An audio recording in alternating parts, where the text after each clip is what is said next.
Good morning and welcome back to Mark's Garden UK at Rose Cottage near Nantwich in Cheshire.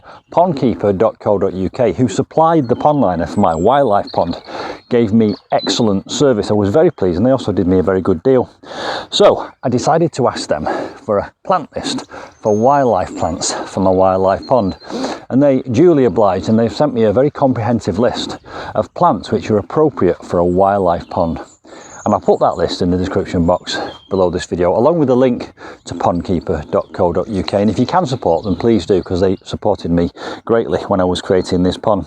Anyway, the point being, so many of those plants, where you plant them depends on the depth.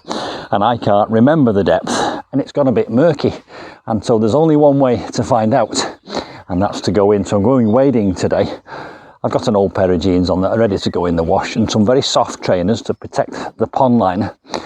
Now there's probably more than one way of measuring your pond depth, but I thought this would make entertaining and interesting viewing.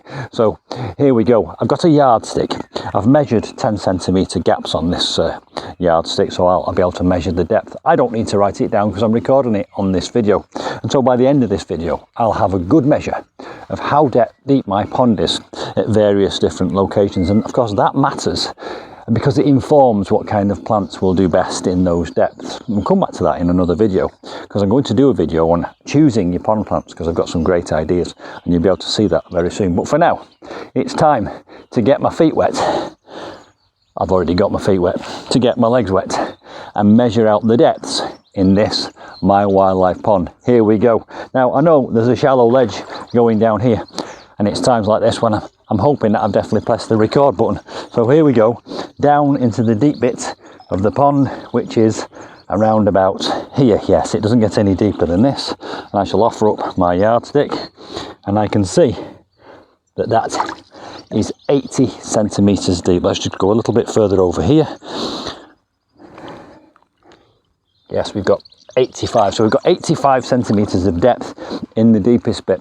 And we've got a shallow ledge here coming out. And this is a gradient, and I put this in so that wildlife could escape if it fell in. And then we've got some ledges, so let's go and find those ledges. So go back down into the depths of the pond and very gingerly find with my feet.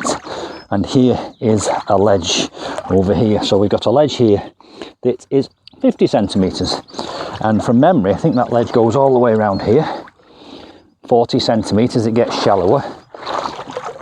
30cm. So we've got a gradual ledge coming round here, which is wonderful. That will give me the opportunity to select different types of pond. 50cm there, 50 there, continue around the ledge, 50 there. At some point I'm hoping it starts to get a bit shallower with that 40cm there, and then 30 there. So we've got a ledge of 50cm which comes out shallower, and then it goes deeper here. So I'm imagining I'll be planting some water lilies in here that will cover the water surface. Then we'll go with some plants that enjoy depths of 50cm around here. And then of course all the way around the edge here I've got another ledge, which is a very shallow ledge, which I've deliberately created for marginals. But in addition to that, I allowed my pond liner to come back here, and then I backfilled it with soil. So I've got some very wet soil here, and I will be able to plant bog plants like irises all around the back, and that will really look nice. So that's this video done. I know the depths of my pond. It goes from 20cm up here